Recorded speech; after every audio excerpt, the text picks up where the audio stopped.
In today's episode of Money and Medicine, I'm going to discuss what is the cost of not investing and why one should invest.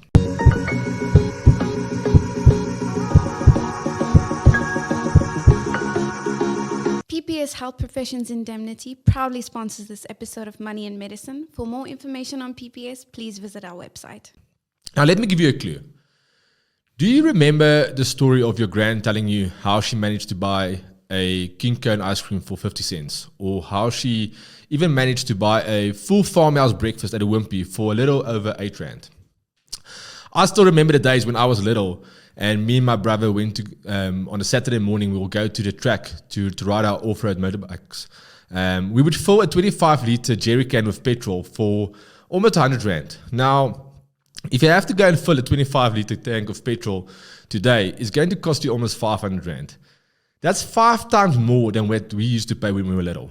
Now, why am I telling you this? And why are stuff so expensive? I think the biggest culprit to this is inflation. Inflation is the percentage of how much goods and services in the economy increases every year. If you think back of Gran, she managed to buy a full farmhouse breakfast for a little over 8 Rand. I doubt nowadays that she'll even be able to buy a side plate of chips for 8 Rand. Now, how do we measure inflation and how do we determine that percentage?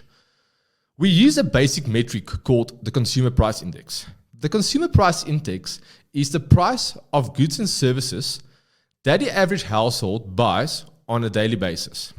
Now, that goods and service, that basket of goods and services is divided in different categories and comprises of 412 items, which is made out of food and beverages, clothing and footwear, fuel, education, and healthcare.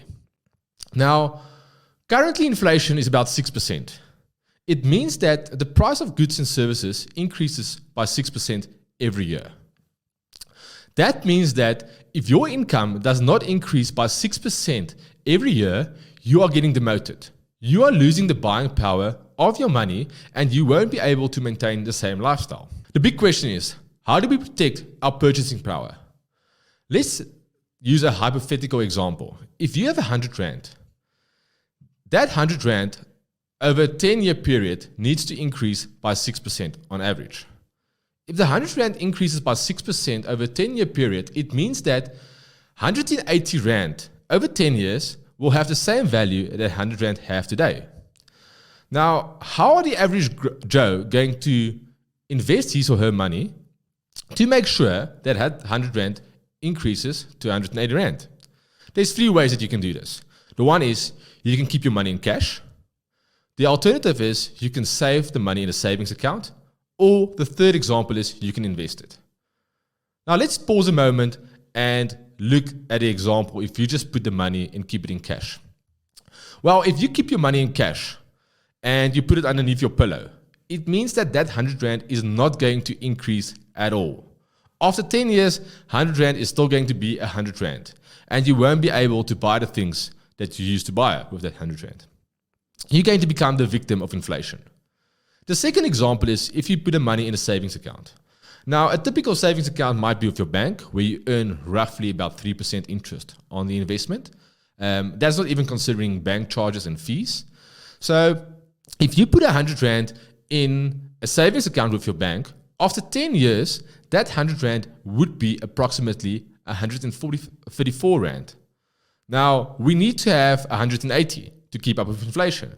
It means that you're going to be 46 Rand short over that 10-year period. So again, you would be the victim of inflation and your money wouldn't have kept up with the buying power in today's economy.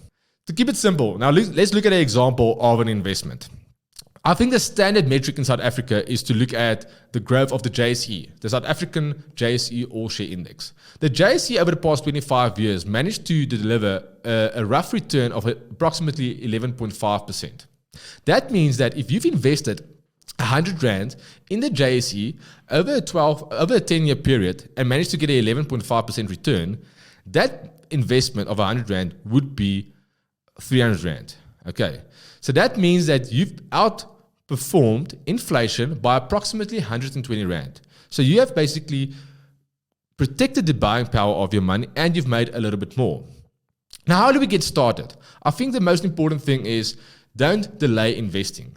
Because if you've got 100 Rand today, tomorrow that 100 Rand is going to be 99 Rand 97. The day after, that 100 Rand will be only 99 Rand 94. And so it will continue until infinity. The best possible way and the biggest advice or recommendation that I can make is to go sit down with a financial advisor, do a full needs analysis in your portfolio, look at your cash flow and affordability, and just start investing. Start small. Put some money away to make sure that you don't lose the buying power of your money and that you'll be able to reach your goals. Thank you for tuning into this episode. And if you've got any questions that you want us to discuss, or if there's any specific topics that interest you, please reach out to the Money and Medicine team on our website. Until next time, plan to plan.